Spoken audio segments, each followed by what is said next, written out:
కుదరదని చెప్పింది. Okay. Insurance కంపెనీని ఒక ప్రభుత్వం నడపడం కుదరదని చెప్పింది. దెన్ ఇతను ఏం చేశాడు, ఈ బడ్జెట్ లో క్రాప్ ఇన్సూరెన్స్ కోసం ఏదైతే పెడతారో ఆ అమౌంట్ ఒక బల్క్ అమౌంట్ గా అక్కడ పక్కన పెట్టేశాడు.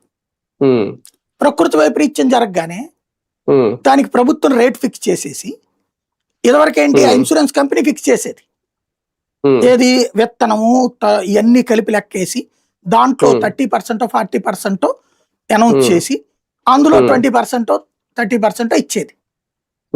ఇప్పుడు ప్రభుత్వం నిర్ణయిస్తుంది రేట్ ఎంత అనేది. క్రాప్ ప్రభుత్వం కట్టేసింది అక్కడ, ఇన్పుట్ సబ్సిడీ పేరుతోనా లేకపోతే ఇన్సూరెన్స్ పేరుతోనా. అది జగన్ చేసిన యాంగిల్. దానికి వీళ్ళు అప్పట్లో ఏం గొడవ చేశారు, క్రాప్ ఇన్సూరెన్స్ కట్టలేదు ఈ ప్రభుత్వం దుర్మార్గం అన్నారు. అతని ముక్క చెప్పినా అర్థమయ్యేలా ఎక్స్ప్లెయిన్ చేయడం ఎవరికి సాధ్యం కాలేదు. అది అవును, మీడియాకి అర్థమైనా అర్థం కానట్టు నటించింది. అలాంటి ప్రచారం చేయరు కదా. ఇప్పుడు వీళ్ళు ఏం చేశారు, ఆ ఇన్సూరెన్స్ తీసుకొచ్చేసేసి క్రాప్ ఇన్సూరెన్స్ ని మళ్ళీ రైతులతో బిగిన్ చేశారు. రైతులు చాలా మంది కట్టలేదు.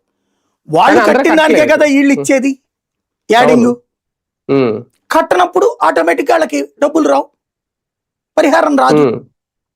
అదేంటి నీవే కదా తప్పంటారు. జగన్ టైంలోనూ కట్టలేదు వాళ్ళు పాపం, కానీ పరిహారం వచ్చింది మరి. అదేనేది జగన్ టైంలో కట్టకుండా పరిహారం రావడానికి రీజన్ అది. అది అవును, అదే కదా. ఇక్కడ వీళ్ళకి కట్టకపోతే